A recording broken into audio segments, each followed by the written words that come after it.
Hello guys, स्वागत है आपका मेरे यूट्यूब चैनल स्टडी विद अमन कुल में।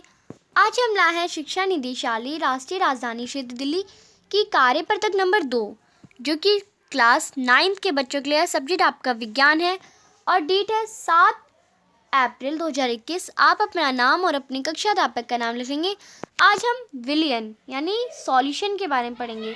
पिछली बार हमने मिक्सचर्स के बारे में पढ़ा था, आज हम विलयन के बारे में पढ़ेंगे यानी सॉल्यूशन के बारे में पढ़ेंगे। तो बच्चा है, पूछता है दीदी ये विलयन क्या होता है, ये सॉल्यूशन क्या होता है। तो वो कहता है ज्ञान भैया, दो या दो से अधिक पदार्थों के समांगी मिश्रण को विलयन कहा जाता है। अब आपको पता है कि किसी भी दो पदार्थ का जब मिश्रण होता है, समांगी मिश्रण होता है, तो हम उसे विलयन कहते हैं। जैसे हम चीनी का घोल ले सकते हैं, टिंचर, आयोडीन, वते पेय और पीतल इत्यादि। एक विलयन के दो भाग होते हैं। अब विलयन भी दो प्रकार का होता है। एक विलयन के दो भाग होते हैं, एक विलय होता है और एक विलायक होता है। विलायक विलयन का एक ऐसा घटक है जिसकी मात्रा विलय से अधिक होती है। अब जो विलायक है वो क्वांटिटी में यानी उसकी मात्रा जो होती है वो ज़्यादा होती है। किससे ज़्यादा होती है? विलय से ज़्यादा होती है। और ये किसका घटक है? विलयन का घटक है। तो ये आप कंफ्यूज मत होइए। यहाँ पे मैं आपको बता दूं, विलयन के दो प्रकार होते हैं, एक विलय होता है और एक विलायक होता है। तो यहाँ मैं लिख दे रही हूँ विलायक, मैं आप समझ जाइए अच्छे से। विलयन के दो प्रकार होते हैं, एक विलय होता है, एक विलायक होता है। जो विलायक होता है उसकी क्वांटिटी ज़्यादा होती है। अब मैं यहाँ प्लस का निशान लगा देती हूँ, ज़्यादा होती है इसकी क्वांटिटी और इसकी क्वांटिटी कम होती है। तो ये आपको बताना है, ये आपका मेन पॉइंट था। देखो, जैसे ORS के विलयन को बनाने के लिए पानी में चीनी और नमक घोलकर तैयार किया जाता है। अगर आप किसी ORS का घोल जानते हैं, आप ओरल डिहाइड्रेशन सॉल्यूशन का आप जब घोल बनाते हैं विलयन को बनाने के लिए, आप चीनी, नमक और पानी लेते हैं। क्योंकि हम पानी से कम मात्रा में चीनी और नमक मिलाते हैं, इसलिए हम कह सकते हैं कि यहाँ पानी विलायक है, चीनी प्लस नमक दोनों विलय हैं। अब आपको पता है पानी तो इतना मिलता है और जो नमक है और चीनी है वो थोड़ी थोड़ी मिलती है।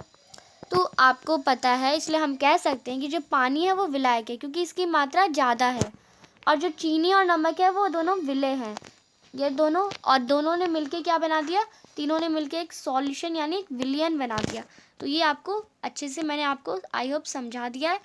आप अगर एक बार दोबारा देखेंगे, दोबारा पीछे करके देखेंगे तो आपको अच्छे से समझ आ जाएगा। विलयन को आमतौर पर केवल ऐसे तरल पदार्थ के रूप में समझा जाता है जैसे जिसमें ठोस, द्रव या गैस मिले घुले हों। अब विलयन को लोग ज़्यादातर समझते हैं कि ये सिर्फ तरल पदार्थों में होता है। जैसे मैंने अभी आपको ORS का एग्जांपल दिया, तो वो एक तरल पदार्थ था, उसमें पानी वाला था, पर उसमें ठोस भी मिली थी, जैसे चीनी मिली थी, ठोस है वो। द्रव्य भी था और गैस भी मिली थी। द्रव पानी था, पानी था उसमें, और गैसेस भी थी, बट हमें दिखती थोड़ा है।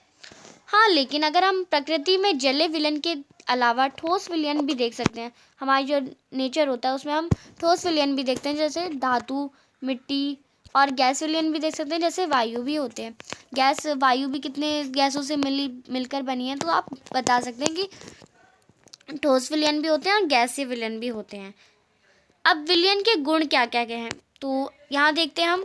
विलयन एक समांगी है जिसकी बनावट एक समान हो एवं स्थायी मिश्रण हो। अब विलयन एक समांगी है जिसकी जो बनावट है एक समान हो और मतलब वो हमेशा इक्वल रहती है, और ये मिश्रण का एक स्थायी रूप ही होता है। विलयन के कणों का आकार इतना छोटा होता है, 1 नैनोमीटर होता है, कि वो आंखों से देखा ही नहीं जा सकता। हम अपनी नॉर्मल आइज से उसे नहीं देख सकते हैं। अपने छोटे आकार के कारण विलयन के कण गुजर रहे प्रकाश की किरणें को फैलाते नहीं हैं, इसलिए विलयन में प्रकाश का मार्ग नहीं दिखाई देता है। अब जो विलयन के जो कण होते हैं वो इतने छोटे होते हैं कि जो प्रकाश की किरणें जब उन पर फैलती हैं तो प्रकाश का मार्ग ही नहीं दिखता है, उसमें लाइट ही नहीं दिखती हमें। विलय कणों के छोटे आकार के कारण उन्हें छानन विधि में विलयन से अलग नहीं किया जा सकता। और जो विलय होता है, जो आपको मैंने बताया विलयन का एक प्रकार होता है विलय, जो कम क्वांटिटी में होता है, उसे हम छान नहीं सकते, छानन विधि से छान नहीं सकते, विलयन से अलग नहीं कर सकते, हम उसे सॉल्यूशन से अलग नहीं कर सकते, क्योंकि उसके पार्टिकल्स होते हैं वो बहुत छोटे होते हैं और वो घुल जाते हैं, डिसॉल्व हो जाते हैं किसी चीज़ में। अब आपको निम्न प्रश्नों के उत्तर देने हैं। विलयन क्या है, उदाहरण सहित बताइए। तो आप यहाँ से इसका आंसर करेंगे, दो या दो से अधिक पदार्थों के समांगी मिश्रण को विलयन कहा जाता है, जैसे चीनी का घोल, टिंचर, आयोडीन, पेय और पीतल इत्यादि। तो आप फर्स्ट क्वेश्चन का आंसर कर लेंगे। सेकंड क्वेश्चन है, विलेय और विलायक को परिभाषित कीजिए। तो आपको विलेय और विलायक में अंतर या परिभाषित करना है उन्हें। तो विलेय वह पदार्थ होता है जो विलायक में घुल जाता है। किस में घुल जाता है, विलायक में घुल जाता है। जैसे अगर हम एग्जाम्पल ले लें, विलेय चीनी है और विलायक पानी है, तो वो उसमें घुल जाता है, अर्थात इसमें घुलने की प्रकृति होती है, यानी इसका काम घुलना होता है। और विलायक वह होता है जो किसी पदार्थ को घोलता है, और विलायक वह होता है जो पानी, अगर पानी है विलायक तो वो किसी पदार्थ को घोलता है, अर्थात विलायक की प्रकृति घोलने वाली है, उसकी घुलने वाली है, इसकी घोलने वाली है। तो ये आप समझ जाएंगे। अब आपका थर्ड क्वेश्चन है, दिए गए विलयन में विलेय और विलायक की पहचान कीजिए। ये भी उल्लेख करें कि क्या वे ठोस, तरल या गैस है। हवा कैसी है, विलेय है, विलायक है, और ठोस है, सरल है या गैस है। तो ये आपको अच्छे से एक्सप्लेन करना है। तो विलेय का देखते हैं हम, विलेय कौन से है, हवा विलेय है, ऑक्सीजन है, कार्बन डाइऑक्साइड है इसमें, और ये सारी गैस है। मिल्क और वाटर ले लें हम तो ये प्रोटीन, वसा, विटामिन, और ये एक ठोस है। पेप्सी का अगर हम ले लें तो चीनी, कैफीन, कार्बन डाइऑक्साइड, और ये ठोस गैसेस हैं।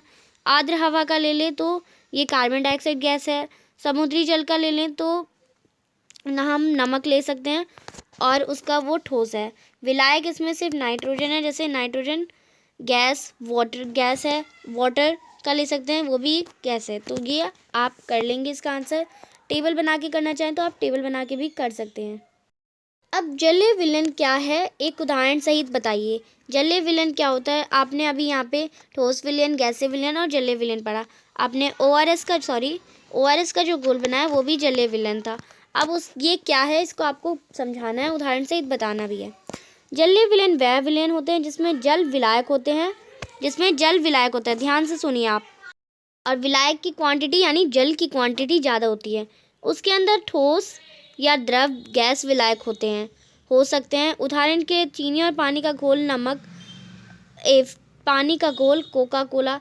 तो यहाँ पे आगे आप देख सकते हैं उसके अंदर ठोस या द्रव गैस, आप विलायक नहीं विलय कर लेंगे, इसमें विलय हो सकते हैं, तो आप इसमें विलय कर लेंगे। गलती से मिस्टेक, टाइपिंग में मिस्टेक हो गई तो आप विलय कर लेंगे। तो ये आपका आज की वर्कशीट बहुत आसान और इजी सी, जो आपको आई होप अच्छे से समझ आ गई होगी। और आपको वीडियो अच्छी लगी है तो लाइक ज़रूर करिए, ज़रूर लाइक करके जाइए। सभी दोस्तों से भी कहें अगर वो भी वीडियोस देख रहे हैं, और अपने दोस्तों के साथ शेयर करें, वीडियो को लाइक करने को कहें, और कम मैक्सिमम 2 लोगों को ज़रूर शेयर करें। आप 2 लोगों को शेयर करेंगे, वो 2 लोगों को शेयर करेंगे, तो चेन बढ़ती जाएगी, और आपको खुशी मिलेगी कि आपने मेरी हेल्प करी, मेरी वीडियोस को ज़्यादा से ज़्यादा लोगों के पास पहुंचाया।